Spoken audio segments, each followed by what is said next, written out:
My name is Peg Martin, and I'm an alcoholic. And through the grace of God and the Fellowship of Alcoholics Anonymous and sponsorship, I've been sober since February the 4th, 1964, and I'm very grateful for that.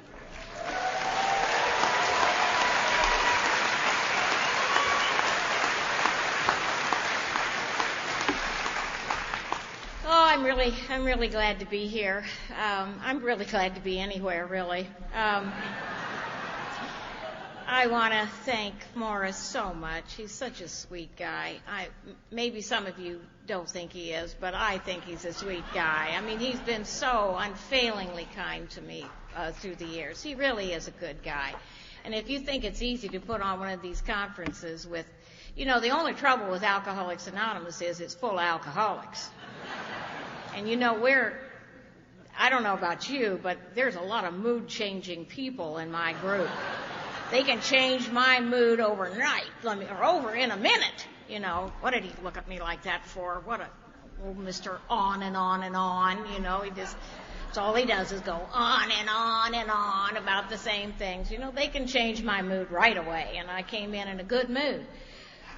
But when I leave the meeting, I always leave in a better mood anyway, because meetings always end about gratitude. I mean, no matter what the subject starts out to be, it ends in always about gratitude, because we of all people, and me of all people, I should not be here. I should not be here. I should be locked up someplace, locked up or covered up or barred up.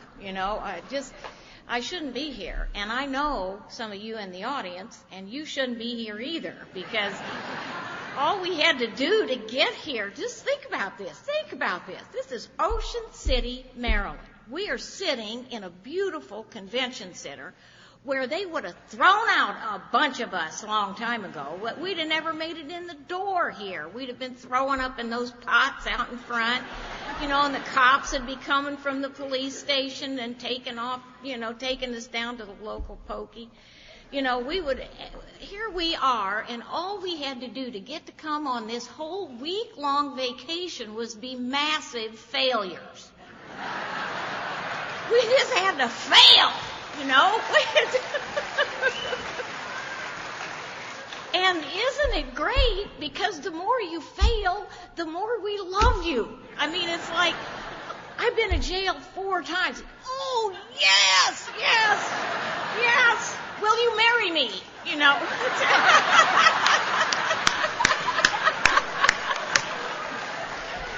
I like those bad boys. Those bad boys with the chains and the tat. I mean, I am not like that. I was not raised like that, but I like those bad boys.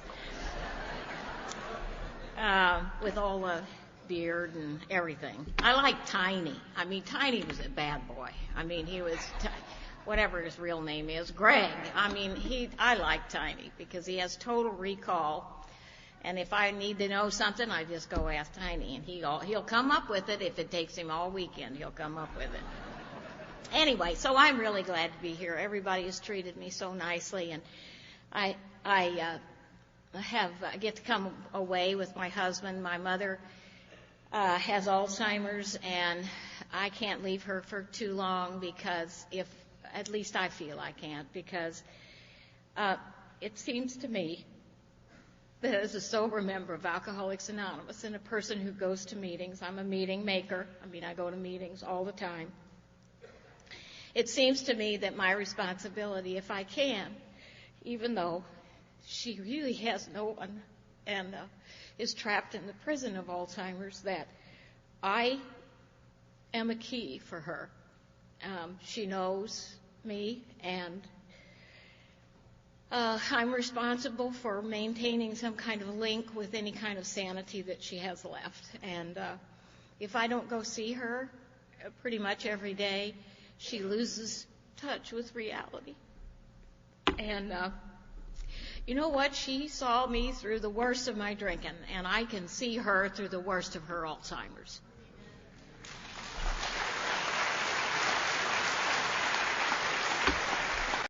So I shouldn't be here. I would not be a person that would mix with I was a loner, a mean little kid, just mean as a snake. I was born with the Tasmanian devil in me. I just felt like, I wouldn't move, but it just felt like I was running around inside, squinty-eyed, just shooting people. I just get somebody I didn't like, and I just, just I was like I was in a little tank, and I rolled around on my little treads and took pot shots at people, and I liked to beat people up, boys. I didn't like to beat girls up. Because I really didn't like girls. I like boys a lot better because you could push them around when you were a girl, and then if you beat them up and they couldn't come after you and say, girls don't fight, and I'd say, well, he pushed me or whatever, and I'd cry a little or whatever, and they'd let me go. But boys aren't supposed to pick on girls, so they couldn't hit me back was the main thing. Although they did, because that's the way I was. And so I was a mean little kid. I was an active little kid. My father, who died last year, who was truly one of my heroes. I've had an interesting couple of years. My father died. He was probably the biggest hero outside some of the people I know in Alcoholics Anonymous. He died last year, and I was with him when he died. And he died. He just slid away, and he was 95, and he'd had enough, and he quit eating, and he didn't die of anything specific. He just simply slid away, and I was there when he was gone, and he was peaceful. The hardest part was for when they came and took the body out of the house. Because he was such a part of my life, and it was so hard to see that corporal part of him leave, although I knew he had sailed away before. But I did learn new things from that, from hospice and that sort of thing. So I've had a kind of an interesting couple of years, but at any rate, it's wonderful to be here, and it's wonderful to be in your presence, and I hope I can add a little bit of something to it. Being this mean little kid, I grew up to be a relatively mean adult. Certainly a mean teenager, but very bright and somewhat manipulative, and I love to drink. That was just the best thing. I was a skinny kid, just I had no ends, I had no waist, I had no hips, I had no boobs. I was just straight up and down, and all these girls were growing boobs and twitching, how girls twitch. You see newcomer girls walk across the front of a meeting, and they kind of twitch like this. Well, I never learned how to twitch. I never learned how to wiggle. I just felt it was really kind of stupid, but I really did want to have boobs of some sort. And when because I really didn't. It just was like a couple of fried eggs on the sidewalk. That's about what it was. About what it is today, kids, let me tell you. Dick didn't marry me for my good looks, I'll tell you that. Anyway, when I drank, I could just feel the hips go in. Waist would dip in, and my hips would flare out, and my boobs would grow, just the magic, just like Dolly Parton, and I could twitch and move, and I ended up in the back seat of cars with guys like Bob Van Orden that I wanted to throw up on. I didn't know what I was doing, a bad mistake in judgment, and I'd start over the next day, But the good part of drinking was really good, because when I first drank, it did everything for me I wanted it to do. It just went down. You look better. When I drank, you improved. You know what I'm saying? It's just like you improved. And when I drank, the world was an easy place to be. When I drank, my hair got curly. My personality was sunny. I knew truth. I felt it. I had this really spiritual feeling, which is true because we drink spirits, and it's in spiritu, and so we have an in spiritu feeling, which is we're drunk, but we're spiritual, we're very spiritual at that point. Certainly I was. And I love the way, because what is wrong with me is I have a God-shaped hole in myself. It's a God-shaped hole that I had from the time I was the Tasmanian devil. Just from the beginning, there was this God-shaped hole. And I didn't know that. I wouldn't have any more told you that. I just knew I felt different. And when I drank, I didn't. I felt great. I felt empowered. I just, I could take on the world. And, but the more that I drank, the longer that I drank, the more that I kept trying to get that. Do you remember that feeling you had when you first drank, where it just your hair would twizzle, it would just I'd get chill bumps on my arms. It just slid down inside and just boom, made me feel wonderful. Oh, remember that feeling? I wanted that all the time. And the longer I drank, the more it took for me to get that feeling. And as a result, I was not a panty waist drinker. I drank with the man. I was drinking, when I got sober, I was drinking a quart of vodka a day. And I was upright. I was still walking, drinking a quart of vodka a day. Now, did I make any sense? No. Did I remember you? No. Did I know where I was? No. Did I remember what I had done? I didn't particularly want to. But did I drink that much? You bet I did. And what happened to me is what happens to all of us. My drinker broke. It's just that simple. I got to the point where, and what happens? What I drank for is what I lost. I drank for courage, and I became afraid. I drank for grace, and I became clumsy. I drank for spiritual feelings, and I was in hell. I don't think we actually ever really get to heaven, not in my day, not in the living time that I have, but I think we back away from hell. Because when I was drinking, that was my hell. That was a hell. And I'm a funny person. I lost my sense of humor. I inherited that from my mom and dad, especially my dad. And I had lost that sense of humor. Nothing was funny. Everything was gray. It was all depressing.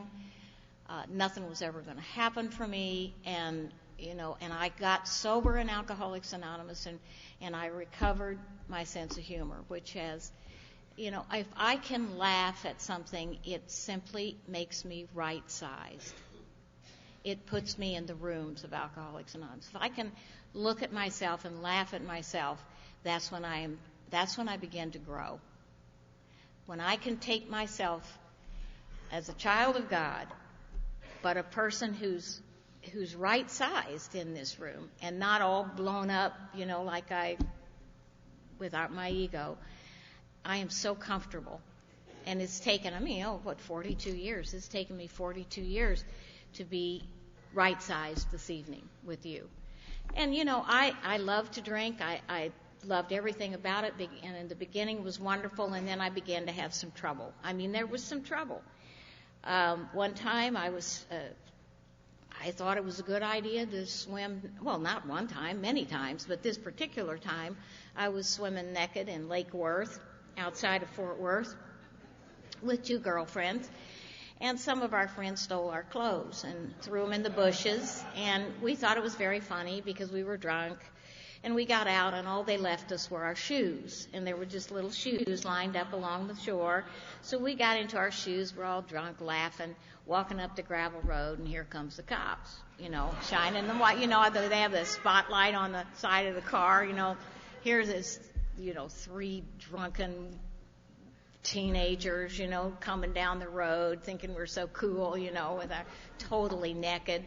And they gave us, raincoats and stuff, and we looked for our clothes, and we found our clothes, but they took us home. They didn't put us in jail. They took us right home. That's what they did in those days. And my father came to pick me up, and he didn't speak to me for days afterwards. He gave me that look that the guy last night was talking about. I thought that was so wonderful what he said last night. Thank you, thank you, thank you. I think his name was Greg. But he was just wonderful because that look, when they look at us like that, and my dad gave me that look. And for years, my dad had always said to me, what, and this is my dad's language, please, what the hell is wrong with you? What the hell is wrong with you? And it didn't matter. When I was little, what the hell's wrong with you? When I was bigger, what the hell's wrong with you? I'm 22 years old. What the hell is wrong with you? He could not figure out. And in my purse, I have a picture. I had a doll when I was little.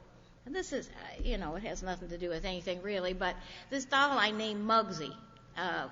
That's an indicator somehow, because, most of them, they name their dolls Babies or Betsy or Rosie or some nice name. But I named it Muggsy after a gangster.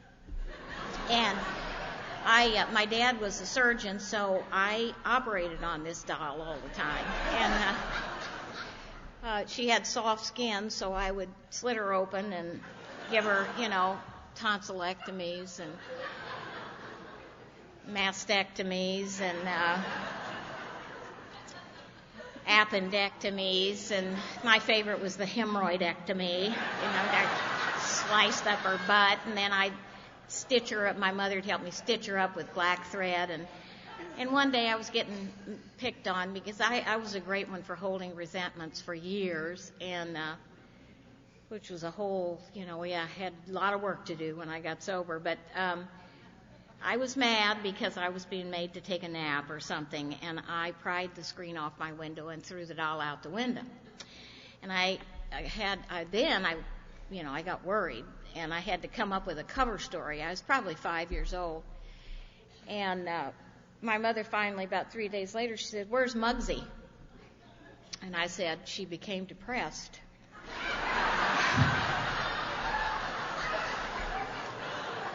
Over her ill health, and she committed suicide.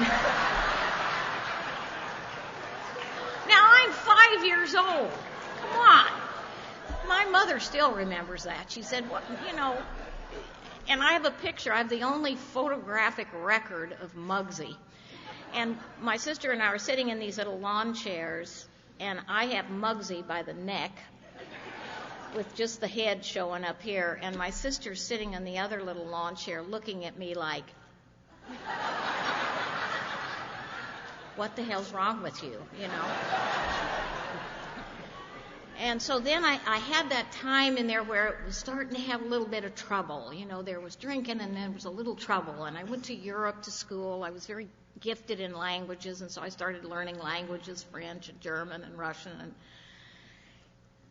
Spanish and, Portuguese and other things like that. And I had to go over to this interpreter school in Paris to further this, and which was wonderful because I could speak all of them with such fluency when I was drunk. Just totally drunk, because it takes away your inhibitions, and you could just, and you don't even care. You don't care whether you make a mistake or anything. And so some more trouble started happening over there, and I left this big celebration with a Scotsman, and the last thing I remember is flipping up the back of his kilt to see if he had on any underwear, And a couple of years ago, I went to Scotland with Dick and to a convention, and they had pipers there, and one of the Scotsmen came. They were teasing me, and they go, Don't give her any sticks. Don't give her any sticks, because they'd heard about my flipping up the back of this guy's kilt. And then I went out of a blackout at that time, and I came out again, and I'm with an Italian. I've been speaking English. Now I'm speaking Italian with Giorgio. And we're in a cemetery, and it's raining, and I apparently have done something really terrible because he says I should go to Mass the next day.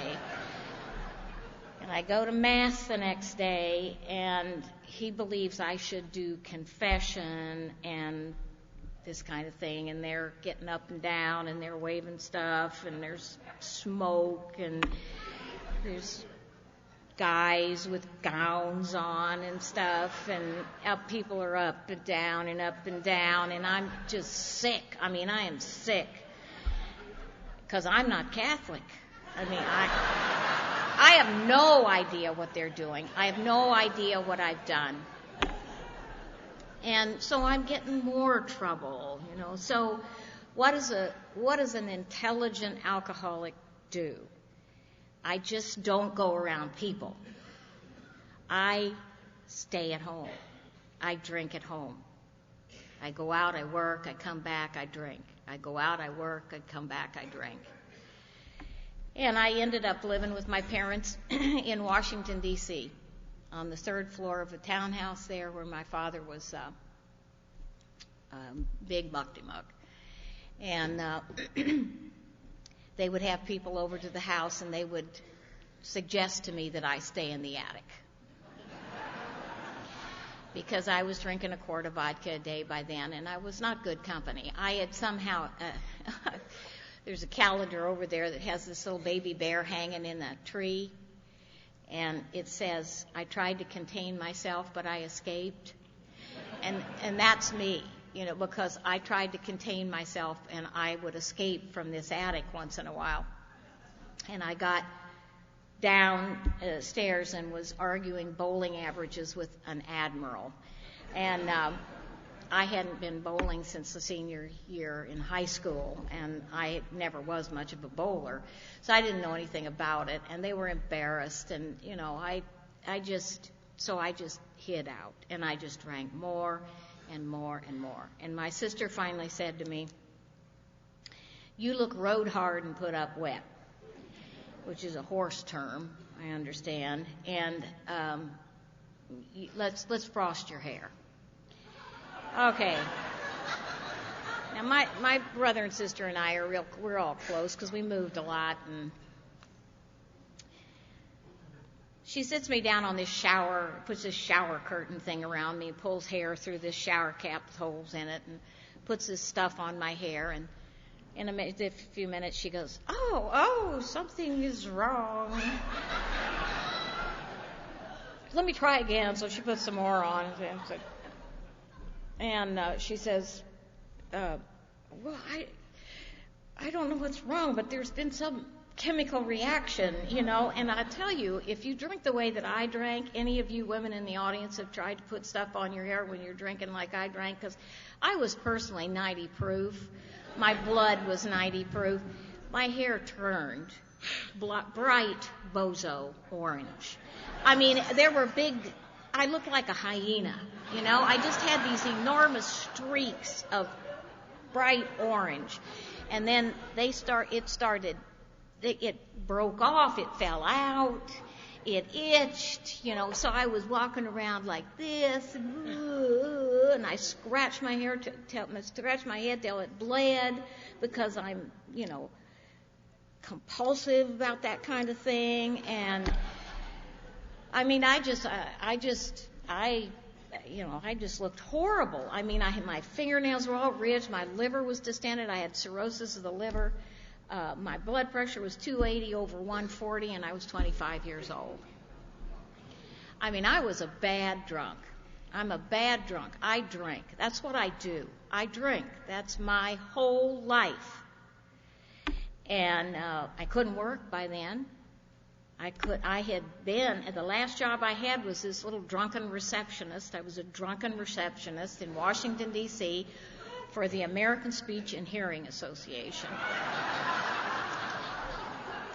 And I'll tell you something, they were a lobbying outfit, and my amends through the years has been that I arrange all the signing done in our meetings because I owe these people amends because I was the drunken receptionist in charge of counting the votes of an election. And these paper ballots would come in for their next board of directors, and I didn't like this one guy getting all the votes. So I took the votes from that guy and gave them to a guy whose name I liked better. I rigged that election. And, you know, this doctor was on the amends list. I had to go back to him after I got sober, make an appointment with him, go into his office and tell him what I had done, tell him I was in AA and that my sponsor was making me do this, you know, these things. And I described what I'd done, how I'd rigged the election, and he laughed, and he said, "You see this new building we're sitting in today?" He said, "That board of directors were the ones that raised the money for it. You did good." And he said, "I don't know what you did, but whoever you picked must have been the guy because this is why they raised the money to get this building." So it turned out good, but most of the time that kind of stuff never does, but that happened to turn out well. That was towards the end of my drinking, and I just absolutely, one day, I was given the greatest gift, and I hope, oh my God, I hope that you're given this gift, and that is the gift of desperation. The gift of desperation is the best gift that I would have ever been given, because it made me willing to take actions on stuff that I didn't believe. I did, first of all, for the first time in my life, I took direction from somebody. I never in the world would take direction from somebody. Nobody was going to tell me what to do. And, I was in a meeting. There was a newcomer there not very long ago, 2 weeks ago. And he said something that was so profound. He said, "If it weren't for AA, I would be me." Now think about that. What if you were who you were right now? There would be 12 or 15 fist fights out here before this thing was over. Somebody would be taking somebody out the door to the nearest motel, at least one, if we were who we were. We are not what we think. We are what we do. And that's what people judge us by. But it's also an ultimate judgment of ourselves. What do I do? And I was given that gift of desperation, and I was willing to do whatever. Now, did I do it nicely? No. Did I do it with good spirit? No. My sponsor, she made me mad in the first few weeks that I had her. Her name was Jane Holler, the late, great Jane Holler, in Washington, D.C., and she said, "What's the matter with you?" I said, "Nothing," with the usual newcomer honesty, nothing. And she said, "You're mad at me, aren't you?" And I said, "Well, you hurt my feelings, and I'm a sensitive alcoholic." And she said, "You're not a sensitive alcoholic, you're a touchy bitch." Sorry, Morris, but it was what Jane said. But she was right. I didn't care about you. I cared about me. She made me sit up in the very front row. And the reason she made me sit in the front row is because I thought it was because if I tried to get up and leave the meeting, she would trip me. I thought it was a sponsor trick or something, that they would just keep you up there like, I don't know, like birds or something. But no, it was because she wanted me to be present in the room. Because sometimes, when you're new especially, you want to count ceiling tiles, when Mr. On and On is talking, you want to look at him, you're sure that that's God's will for you, you count the hairs on the guy's head in front of you, you don't pay attention. I didn't pay attention. I was just lucky to be there, And it took me a year and a half or 2 years before I could get it together. And so she had me in that front row so I could pay attention. And I've been sitting in that front row ever since. Because I don't care if you call it superstition or what, but I have taken those actions all those years, and by golly, in February I'll celebrate 43 years. I'm not going to change that.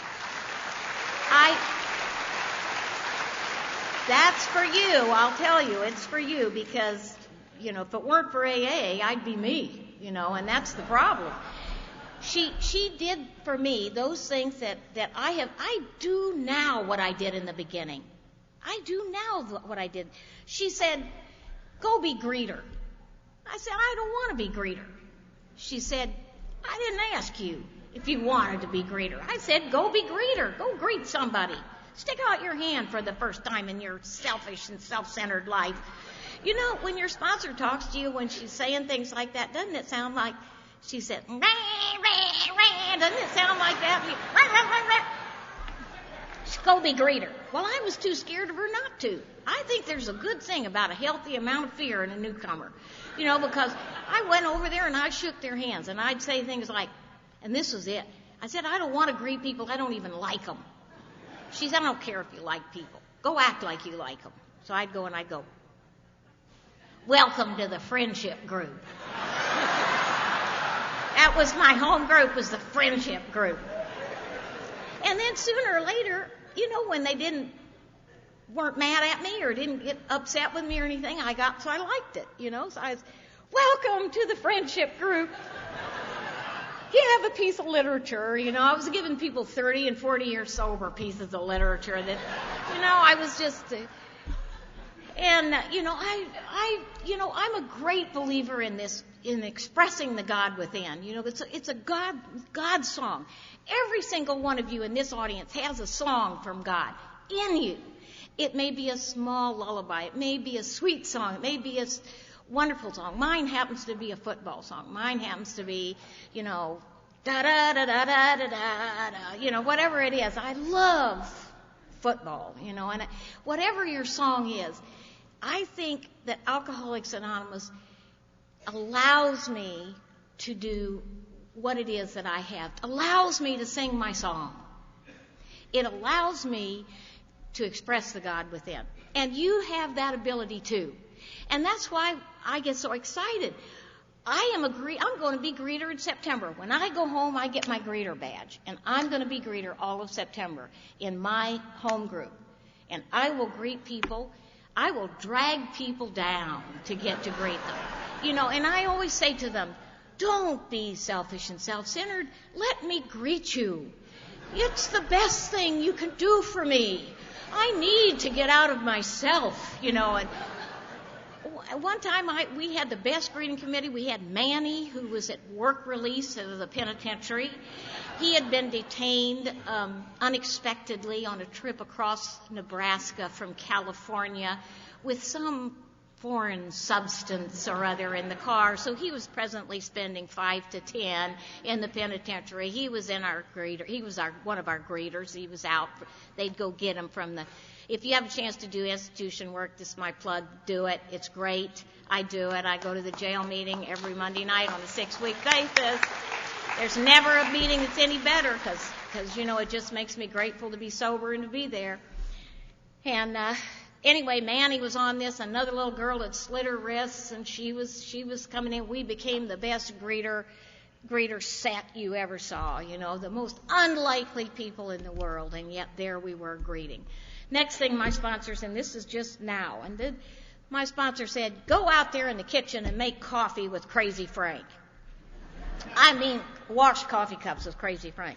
I said, I don't want to wash coffee cups with Crazy Frank. He's crazy. She said, it's okay. Go out. I didn't ask you. He's not going to harm you in a meeting. Go wash coffee cups. So she says, think of something to say to him. Well, he was really tall. So I said, Frank. He said, yep. I said, must be nice for you being so tall. I said, why? I said, because you're a painter, aren't you? He said, yeah. I said, you don't have to use a ladder to paint the ceilings. And he did this. And all of a sudden I understood. Frank was not crazy. He was misunderstood. And I understood Frank. So we became a wonderful cup washing team. And today, guess what I'm doing today? I am the second set of table moppers. I have my rags, which are my rags. I go to the kitchen, I get them wet after the meeting, and I wipe down. We have a meeting on Tuesday night, my home group, which is a meeting of 500 people, and they're messy. I wipe down tables from the front of the room to the back of the room in one set of tables. And I'm sober 42 years. What do I give up? Do I give up the greeting? Do I give up the jail? Do I give up the table wiping? Which one is the one that's keeping me here? What do I know? It's my actions. You judge me by my actions. You don't judge me by my thinking.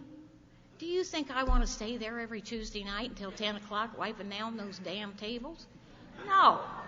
I want to go home. I'm 68 years old. I need my rest. But I'm going to wipe those tables because I don't know, but what that isn't what the thing is doing. You know what I'm saying? And if I sponsor you, you will have your turn. Because you know what rolls downhill. And you're going to, these are the suggestions that I was willing to take because I'm desperate. Okay, I'm sober. I'm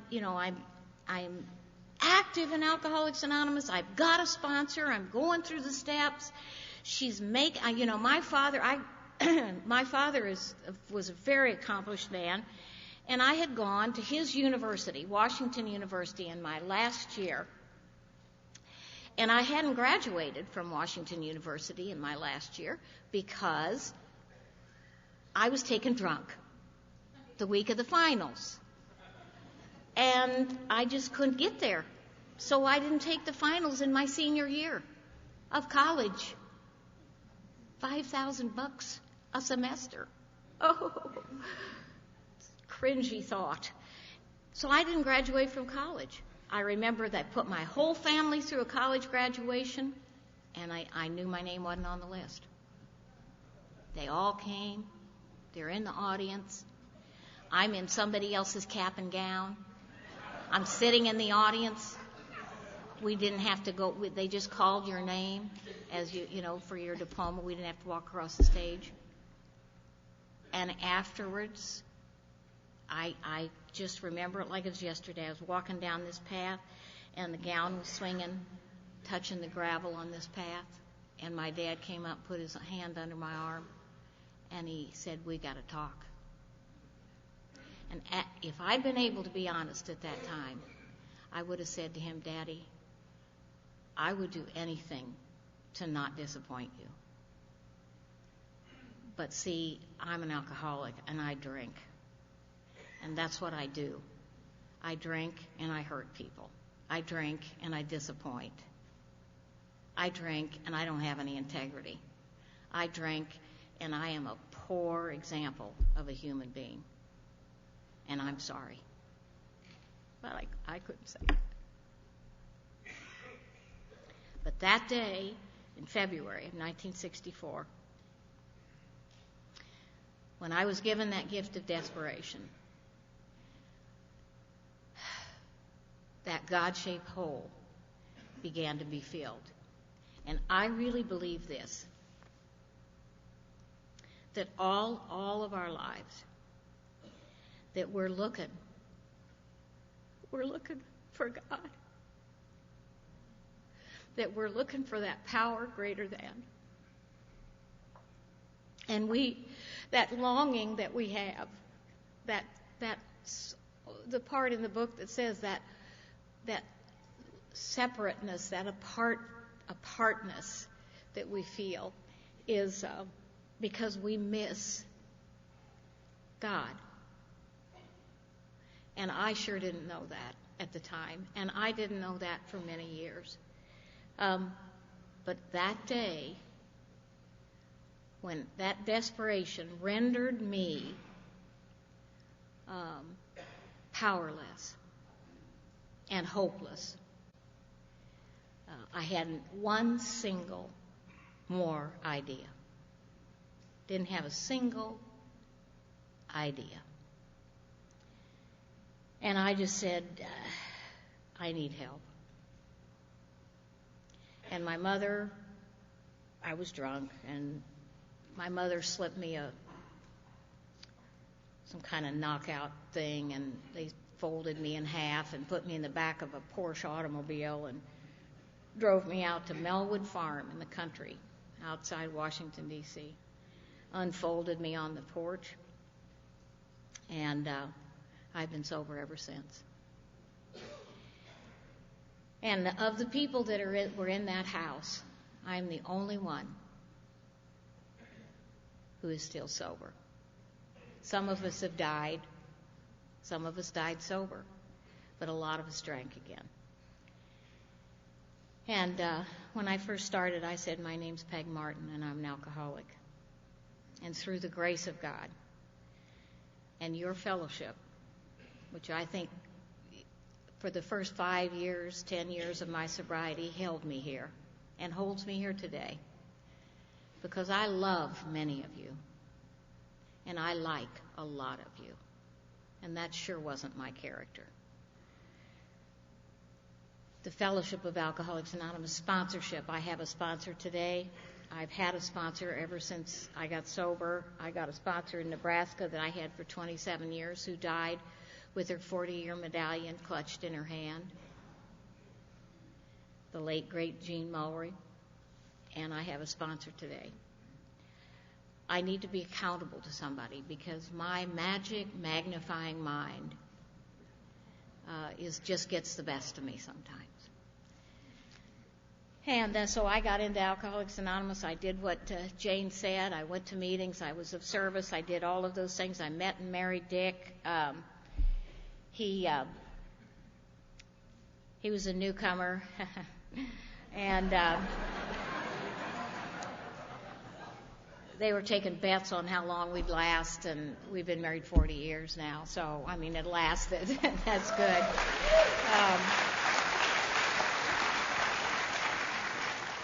First Christmas we were married, we didn't have any money, and we said we weren't going to get each other any presents. Well, I'd come from a relatively affluent family, so I was used to getting stuff, and he came home and he said, I brought you a present.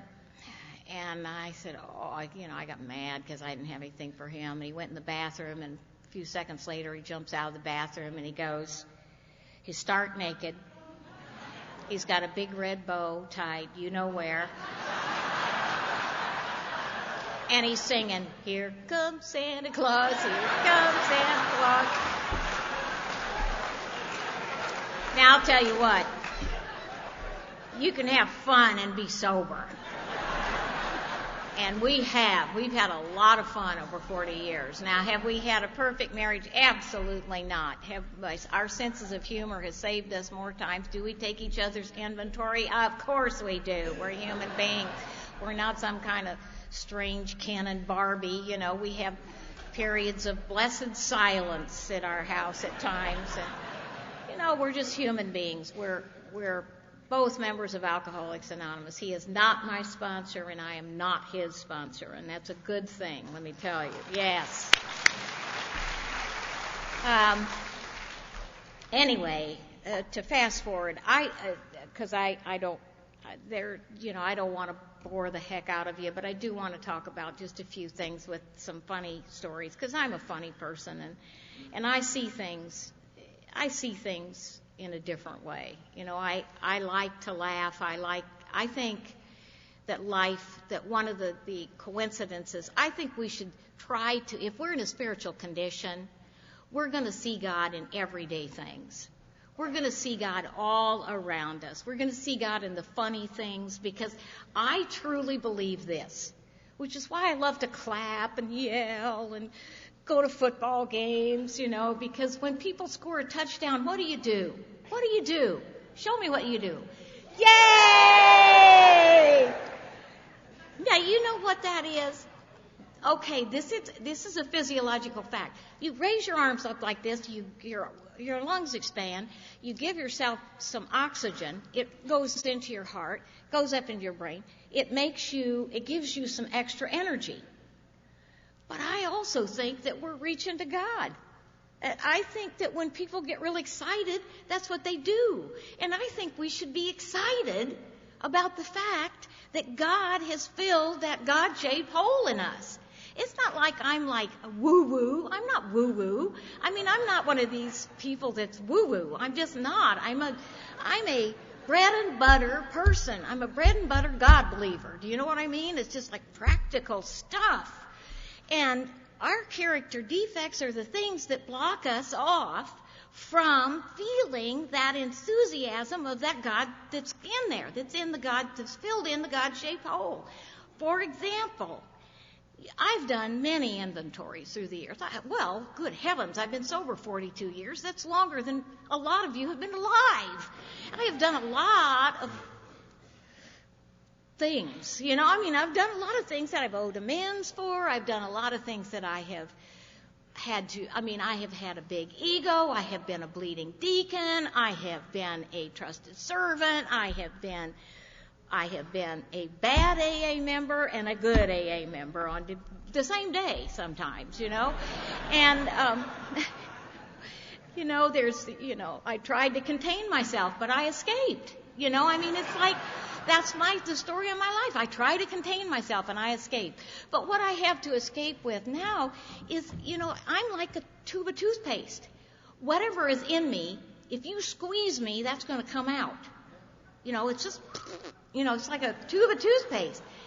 If I'm happy and I'm God-filled and I'm full of enthusiasm and joy and helping others and really hitting it, going in there and pitching it to newcomers and stuff, what you're going to get is the best of me.